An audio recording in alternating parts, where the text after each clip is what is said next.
আসসালামু আলাইকুম। এখন মাছেরই সিজন, তাই প্রায় মাছ আনা হচ্ছে এবং মাছটা খাওয়াও হচ্ছে। তবে আজকে এই মাছটা খাওয়া হবে না, তো ভাবলাম যে আজকে বাজার নিয়ে আসছে আব্বু, এগুলো আপনাদের সাথে শেয়ার করি। আর কদিন থেকে রাজশাহীতে এত বেশি গরম পড়েছে, মানে মাছ মাংস কিছুই খেতে ভালো লাগছে না, সবজিটা খেতেই বেশি ভালো লাগছে। আর এখন হচ্ছে মাঝে মাঝে বৃষ্টি হচ্ছে, মাঝে মাঝে প্রচুর গরম পড়ছে, মানে আবহাওয়াটা একদমই ভালো না।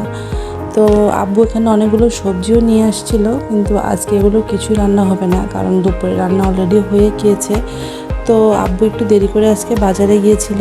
তো আলু শেষ হয়ে গেছিলো, বাসাতে আলু ছাড়া চলে না, আর বাঙালির কোনো বাসাতে আলু ছাড়া চলে না। আলুটা সবাই একটু বেশি খায়, আর বাচ্চাদের তো কথাই নেই, বাচ্চারা আরও বেশি আলু পছন্দ করে। তো এই সবজিগুলো বের করে সবই ফ্রিজে রেখে দেবো, কারণ হচ্ছে প্রত্যেক দিন আব্বু বাজারে যায় না, আর সবজিটা দেখা যাচ্ছে একদিন কিনলে 2-3 দিন খাওয়া যায়, এভাবেই সবজিটা কেনা হয়। আর মিষ্টি কুমড়াটা বেশি কেনা হয় ওদের খিচুড়ি রান্নার জন্য, ওরা খিচুড়ি খেতে খুব পছন্দ করে, যেটা সবজি খিচুড়ি আমার বাচ্চারা। তো ওদেরকে একটু সবজি খিচুড়ি রান্না করে দিলে ওরা সারাদিন খুব মানে মজা করেই খেয়ে নেয় আর কি।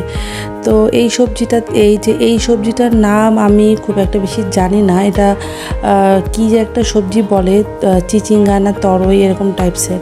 তো এই সবজিটাও খুব মিষ্টি হয়। আর আজকে দুপুরে রান্না হয়েছিল ছোট মাছ, এটা হচ্ছে 3 কাটার মাছ বা কাটা পাতাসি মাছ। আর এখানে হচ্ছে কুচো চিংড়ি দিয়ে কুমড়ো শাক, এটা হচ্ছে পালং শাক রান্না হয়েছিল, আলু ভর্তা, ডাল, মানে আজকে অসাধারণ মজার খাবার আর কি। তো এই তো আজকের ভিডিওটা এখানেই শেষ করলাম, আর আমরা এখন দুপুরে খেতে বসবো। আর আমার বাচ্চাদেরকে খাওয়াতে খাওয়াতে এই যে ওরা মানে হচ্ছে নাটক দেখছিল, আর আমার আব্বুর সাথে নাটক দেখছিল। তো ওরা কেউই খেতে বসতে যাচ্ছিল না, সবাই হুমায়ুন আহমেদের এই হাসি নাটকগুলো দেখতে খুব পছন্দ করে। তো আজকের ভিডিওটা এখানেই শেষ করলাম, সবাই ভালো থাকবেন, সুস্থ থাকবেন, আল্লাহ হাফেজ।